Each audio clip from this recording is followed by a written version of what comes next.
Good afternoon. Rich Nass, Executive Vice President of Open Systems Media and leader of the Embedded and IoT franchises, and I'm here for my weekly chat with Ray Zinn.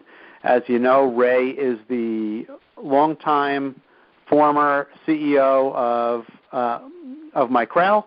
I believe he was at the helm for 37 years, and he joins us every week to offer his insight on some of the latest and greatest. Good afternoon, Ray. How are you?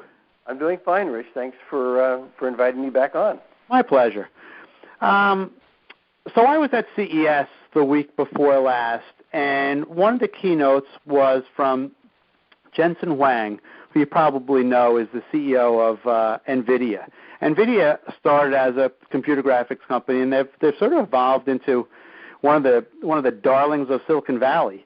And I was interested in your opinion on Jen-Hsun himself, who's a pretty, what's the right way to say this, aggressive style that he has, not like laid back, where I imagine you were, more of the laid back. He goes out there, and he's a self-promoter, and he's done extremely well with his company.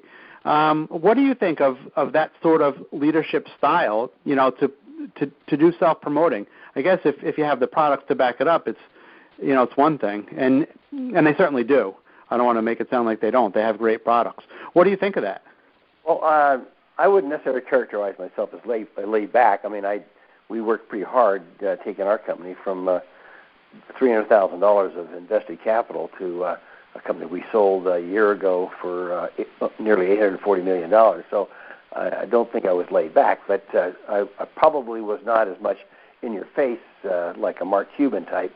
I tended to not, relish the publicity, and certainly wasn't wanting the spotlight. But my tenure of 37 years running a semiconductor company that was profitable for 36 out of 37 actually is better than what Jen-Hsun's been able to do up to this point. But don't know Jen-Hsun very well.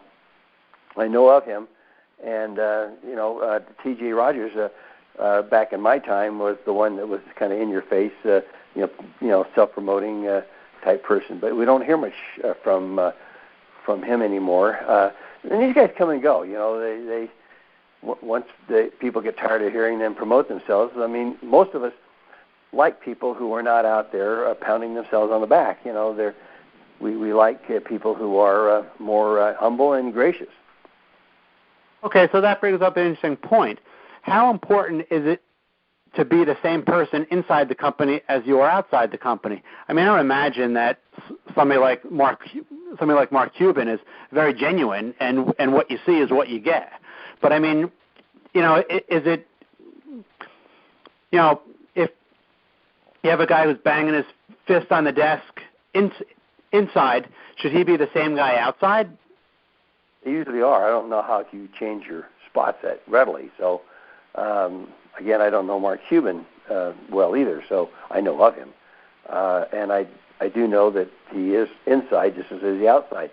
I know people who have worked for Jen-Hsun at the VP level, and he is that way inside. He's no different inside than he is outside. It's hard to establish yourself or have a presence at nVidia because Jen-Hsun is such a strong figurehead within the company, and he doesn't want to relinquish that. He wants, nVidia to be who he is. Okay, so that sounds like it either makes people really rich or it would drive them to do their own startups.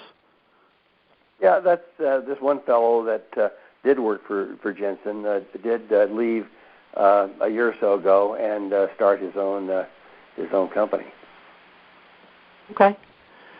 So what was your style? Were you, I certainly won't say a pussycat, but you weren't going in to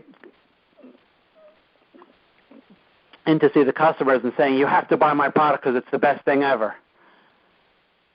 Well, I don't think I was that much of an in-your-face type. I was very strong in promoting Micrel as a company, and I mainly talked about it being bottom-line oriented, focusing on profitability, which is not something I don't think nVidia has been anyway. They may be now, but they haven't been very profitable. So I promoted just the fact that we were one of the biggest little companies in the industry, that we had good quality, good reliability, fair pricing, and our customers could depend on us. But again, we weren't a rapidly growing company. We were one of those companies like nVidia, but I think they're over $4 billion revenue. So I'm not sure how that plays out in the long run. I mean, they're well known, obviously, and they do a lot of volume in very small segments of not small segments, but very narrow segments in our industry. Whereas Micrel was very broadly oriented. We had over 5,000 products, and we serviced over 15,000 customers. So we were much deeper in product line and customer base. Okay, very interesting. Okay, well, I think that'll put a wrap on this week, and I'll speak to you next week, Ray. Hope you have a great week. Well, thanks, Rich. I really appreciate you calling and inviting me to be on your podcast. My pleasure. Take care.